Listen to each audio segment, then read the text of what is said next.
ನಮಸ್ತೆ ವೀಕ್ಷಕರೇ, ನಾನು ಈ ದಿನ ಹೆಚ್ಚು ಪ್ರೋಟೀನ್ ಇರುವಂಥ ಆರೋಗ್ಯಕರವಾದಂಥ ಬೆಳಗ್ಗೆ ತಿಂಡಿ ಮಾಡೋದು ಹೇಗೆ ಅಂತ ತೋರಿಸ್ಕೊಡ್ತಾ ಇದ್ದೀನಿ.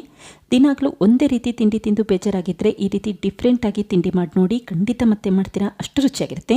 ನೀವು ಈ ತಿಂಡಿನ ಬೆಳಗ್ಗೆ ಟಿಫನಿಗಾದರೂ ಮಾಡಬಹುದು ಅಥವಾ ರಾತ್ರಿ ಊಟಕ್ಕಾದರೂ ಮಾಡಬಹುದು. ಹಾಗೆ ನಿಮಗೆ ಈ ವಿಡಿಯೋ ಇಷ್ಟ ಆದರೆ ಪ್ಲೀಸ್ ವಿಡಿಯೋನ ಲೈಕ್ ಮಾಡಿ ಮತ್ತು ಚಾನಲ್ಗೆ ಸಬ್ಸ್ಕ್ರೈಬ್ ಮಾಡಿ. ಈಗ ಹೆಚ್ಚು ಪ್ರೋಟೀನ್ ಇರುವಂಥ ಆರೋಗ್ಯಕರವಾದಂಥ ತಿಂಡಿ ಮಾಡೋದು ಹೇಗೆ ಅಂತ ನೋಡ್ಕೊಳ್ಳೋಣ ಬನ್ನಿ. ಮೊದಲು ಬಾಳೆ ಎಲೆನ ಬಿಸಿ ಮಾಡ್ಕೊಳ್ತಾ ಇದ್ದೀನಿ. ಬಾಳೆ ಎಲೆನ ಈ ರೀತಿ ಸಣ್ಣ ಸಣ್ಣದಾಗಿ ಕಟ್ ಮಾಡಿಕೊಂಡು ನಂತರ ಬಿಸಿ ಮಾಡ್ಕೊಳ್ಳಿ. ಬಾಳೆ ಎಲೆನ ಈ ರೀತಿ ಬಿಸಿ ಮಾಡ್ಕೊಳ್ಳೋದ್ರಿಂದ ಸಾಫ್ಟ್ ಆಗುತ್ತೆ ಮತ್ತು ತಿಂಡಿ ಮಾಡಲಿಕ್ಕೆ ಸುಲಭ ಆಗುತ್ತೆ ಅಂತಷ್ಟೇ.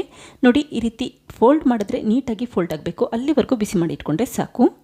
ಈಗ ಸ್ವಲ್ಪ ಬಾಳೆ ಎಲೆನ ಈ ರೀತಿ ಬಿಸಿ ಮಾಡಿ ಇಟ್ಕೊಂಡಿದ್ದೀನಿ. ನೋಡಿ, ಈಗ ತಣ್ಣಗಾದ್ಮೇಲೆ ಯಾವ ರೀತಿ ಫೋಲ್ಡ್ ಆಗ್ತಾ ಇದೆ. ನೀವು ಯಾವುದೇ ರೀತಿ ಫೋಲ್ಡ್ ಮಾಡಿದ್ರೂ ಕೂಡ ಬಾಳೆ ಎಲೆ ಕಟ್ ಆಗೋದಿಲ್ಲ, ಅದಕ್ಕೋಸ್ಕರ ಸ್ವಲ್ಪ ಬಿಸಿ ಮಾಡಿ ಇಟ್ಕೊಳ್ಳಿ ಅಷ್ಟೇ. ಈಗ ಈ ಬಿಸಿ ಮಾಡಿರುವಂಥ ಬಾಳೆ ಎಲೆನ ಹಾಗೆ ತಿರ್ಕೊಳ್ತಾ ಇದ್ದೀನಿ, ನಂತರ ಉಪಯೋಗಿಸ್ಕೊಳ್ಳೋಣ. ಇದೇ ಸಮಯದಲ್ಲಿ ಮತ್ತೊಂದು ಬೌಲ್ಗೆ ಅರ್ಧ ಕಪ್ಪಷ್ಟು ಹೆಸರುಬೇಳೆ ಹಾಕ್ಕೊಳ್ತಾ ಇದ್ದೀನಿ. ನಂತರ ಒಂದೆರಡು ಬಾರಿ ನೀರಿನಲ್ಲಿ ಚೆನ್ನಾಗಿ ತೊಳೆದಿಟ್ಕೊಳ್ಳಿ, ಆವಾಗ ಧೂಳಿನಂಶ ಇದ್ದರೆ ಅದೆಲ್ಲ ಹೊಟ್ಟೋಗುತ್ತೆ. ಈಗ 2 ಕಪ್ಪಷ್ಟು ಉಗುರು ಬೆಚ್ಚಗಿರುವಂಥ ನೀರನ್ನು ಹಾಕಿ ಒಂದು 10 ನಿಮಿಷ ನೆನೆಯಲಿಕ್ಕೆ ಹಾಕಿ ಇಡ್ತಾ ಇದ್ದೀನಿ. ನೋಡಿ, ಈ ರೀತಿ ಬೆರಳಲ್ಲಿ ಕಟ್ ಮಾಡಿದ್ರೆ ಬೇಗ ಕಟ್ ಆಗಬೇಕು, ಅಷ್ಟು ಸಮಯ ನೆನೆಸಿಟ್ಕೊಳ್ಳಿ. ಅದಕ್ಕೋಸ್ಕರ ಬೆಚ್ಚಗಿರುವಂಥ ನೀರಿನಲ್ಲಿ ನೆನೆ ಹಾಕ್ಕೊಳ್ಳಿ, ಆವಾಗ ಬೇಗ ನೆಂದುಬಿಡುತ್ತೆ. ಈಗ ನೆನೆಸಿರುವಂಥ ಹೆಸರು ಬೇಳೆನ ಒಂದು ಪ್ಲೇಟ್ಗೆ ಎತ್ತಿಟ್ಕೊಂಡಿದ್ದೀನಿ. ನೀರನ್ನು ಶೋಧಿಸಿಟ್ಕೊಂಡು ಹೆಸರು ಬೇಳೆನಷ್ಟೇ ಒಂದು ಪ್ಲೇಟ್ಗೆ ಎತ್ತಿಟ್ಕೊಳ್ಳಿ.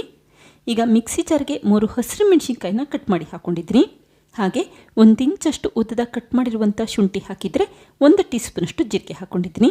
ನಂತರ 1-2 ಟೇಬಲ್ ಸ್ಪೂನಷ್ಟು ನೆನೆಸಿರುವಂಥ ಹೆಸರುಬೇಳೆ ಹಾಕ್ಕೊಳ್ಳಿ. ಈಗ ಮೊದಲು ಒಂದು ಸರಿ ರುಬ್ಬಿಟ್ಕೊಳ್ತಾ ಇದ್ದೀನಿ, ಆವಾಗ ಶುಂಠಿ ಮತ್ತು ಹಸಿರು ಮೆಣಸಿನ್ಕಾಯಿ ಎಲ್ಲ ಬೇಗ ನುಣ್ಣಗಾಗುತ್ತೆ ಅಂತಷ್ಟೇ. ಈಗ ಉಳಿದಿರುವಂಥ ಹೆಸರುಬೇಳೆ ಕೂಡ ಹಾಕ್ಕೊಳ್ತಾ ಇದ್ದೀನಿ. ಈ ರೀತಿ ಹೆಸರುಬೇಳೆ ರುಬ್ಬಬೇಕಾದ್ರೆ ನೀರೇನು ಹಾಕ್ಲಿಕ್ಕೆ ಹೋಗಬೇಡಿ, ಹಾಗೆ ರುಬ್ಬಿಟ್ಕೊಳ್ಳಿ.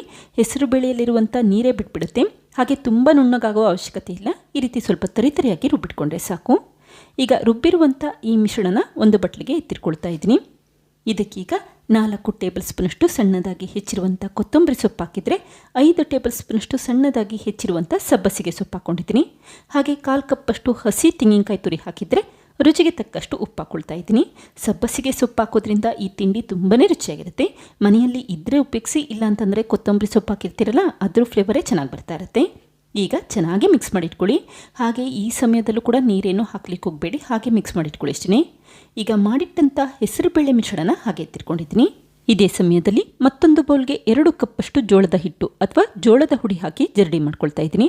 ನೀವು ಜೋಳದ ಹಿಟ್ಟು ಇಲ್ಲ ಅಂತಂದರೆ ಅಕ್ಕಿ ಹಿಟ್ಟಲ್ಲಿ ಕೂಡ ಇದೇ ರೀತಿ ತಿಂಡಿ ಮಾಡ್ಕೋಬಹುದು. ಈಗ ರುಚಿಗೆ ತಕ್ಕಷ್ಟು ಉಪ್ಪು ಹಾಕಿ ಒಂದ್ಸರಿ ಮಿಕ್ಸ್ ಮಾಡ್ಕೊಳ್ತಾ ಇದ್ದೀನಿ. ನಂತರ ತುಂಬ ಬಿಸಿ ಇರುವಂಥ ನೀರನ್ನು ಹಾಕಿ ಹಿಟ್ಟನ್ನು ಕಲಸಿಟ್ಕೊಳ್ಳಿ. ಹಾಗೆ ನೀರು ಹಾಕಬೇಕಾದ್ರೆ ಒಟ್ಟಿಗೆ ಹಾಕ್ಲಿಕ್ಕೆ ಹೋಗಬೇಡಿ, ಸ್ವಲ್ಪ ಸ್ವಲ್ಪನೇ ನೀರನ್ನು ಹಾಕಿ ನಿಧಾನಕ್ಕೆ ಕಲಸಿಟ್ಕೊಳ್ಳಿ. ತುಂಬ ಗಟ್ಟಿಯಾಗಿರೋದು ಬೇಡ, ಸ್ವಲ್ಪ ತೆಳುವಾಗಿ ಮಾಡಿಟ್ಕೊಳ್ಳಿ. ನೀವು ರೊಟ್ಟಿ ಮಾಡಬೇಕಾದ್ರೆ ಯಾವ ರೀತಿ ಹಿಟ್ಟನ್ನು ಕಲಸಿಟ್ಕೊಳ್ತೀರಾ ಅದಕ್ಕಿಂತ ಸ್ವಲ್ಪ ತೆಳುವಾಗಿ ಕಲಸಿಟ್ಕೊಳ್ಳಿ, ಆವಾಗ ತಿಂಡಿ ಮಾಡಲಿಕ್ಕೆ ಸುಲಭ ಆಗುತ್ತೆ ಅಂತಷ್ಟೇ. ನೋಡಿ, ಮತ್ತೆ ಸ್ವಲ್ಪ ತುಂಬ ಬಿಸಿ ಇರುವಂಥ ನೀರನ್ನು ಹಾಕ್ಕೊಂಡಿದ್ದೀನಿ.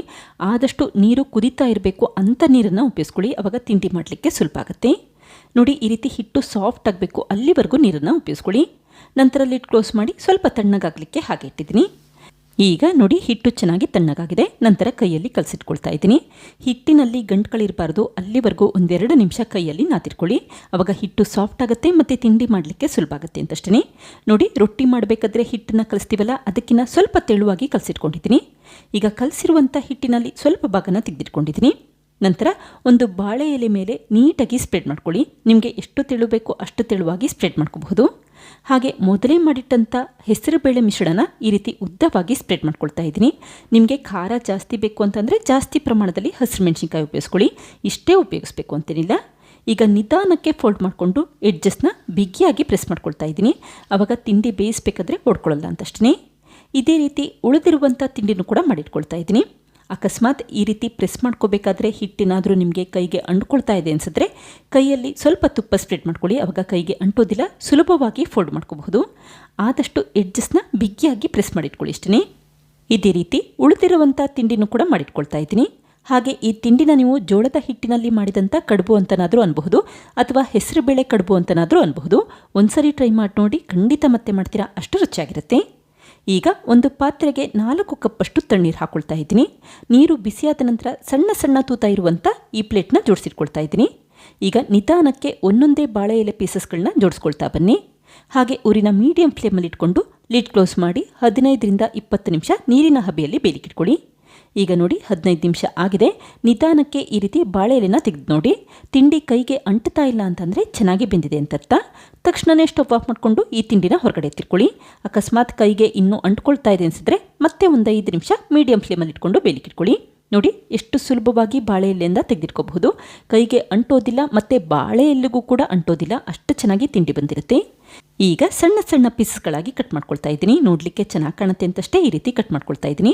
ಬೇಡ ಅಂತಂದರೆ ಹಾಗೆ ತಿನ್ನಬಹುದು. ನೋಡಿ ಎಷ್ಟು ಚೆನ್ನಾಗಿ ಕಾಣಿಸ್ತಾ ಇದೆ. ಮತ್ತು ಹೆಸರುಬೇಳೆ ಮಿಶ್ರಣ ಅಂತೂ ತುಂಬಾ ರುಚಿಯಾಗಿರುತ್ತೆ. ಹಾಗೆ ತಿನ್ನಬಹುದು. ಬೇಕನ್ಸಿದ್ರಷ್ಟೇ ಚಟ್ನಿ ಮಾಡ್ಕೊಳ್ಳಿ, ಇಲ್ಲ ಅಂತಂದರೆ ಹಾಗೆ ತಿನ್ಕೋಬಹುದು. ಇದೇ ರೀತಿ ಮತ್ತೊಂದು ತಿಂಡಿನೂ ಕೂಡ ಚಾಕುವಲ್ಲಿ ಕಟ್ ಮಾಡ್ಕೊಳ್ತಾ ಇದ್ದೀನಿ. ಹಾಗೆ ಕೊನೆಯದಾಗಿ ಸ್ವಲ್ಪ ತುಪ್ಪನ ಸ್ಪ್ರೆಡ್ ಮಾಡ್ಕೊಳ್ಳಿ, ಆವಾಗ ಇನ್ನೂ ರುಚಿಯಾಗಿರುತ್ತೆ. ತುಪ್ಪ ಕೂಡ ಆಪ್ಷನಲ್, ಬೇಕಿದ್ರೆ ಉಪಯೋಗಿಸಿ, ಬೇಡ ಅಂತಂದರೆ ಹಾಕಲಿಲ್ಲ ಅಂದರೂ ಕೂಡ ನಡೆಯುತ್ತೆ. ನೋಡಿದ್ರಲ್ಲ ಫ್ರೆಂಡ್ಸ್, ಎಷ್ಟು ಸುಲಭವಾಗಿ ಆರೋಗ್ಯಕರವಾದಂಥ ಹೆಚ್ಚು ಪ್ರೋಟೀನ್ ಇರುವಂಥ ತಿಂಡಿ ಯಾವ ರೀತಿ ಮಾಡಿದೆ ಅಂತ ಗೊತ್ತಾಯ್ತಲ್ವಾ? ನೀವು ಕೂಡ ಟ್ರೈ ಮಾಡಿ ನೋಡಿ, ಖಂಡಿತ ಮತ್ತೆ ಮಾಡ್ತೀರಾ. Thank you. ಲೈಕ್ ಮಾಡಿ ಮತ್ತು ಸಬ್ಸ್ಕ್ರೈಬ್ ಮಾಡಿ.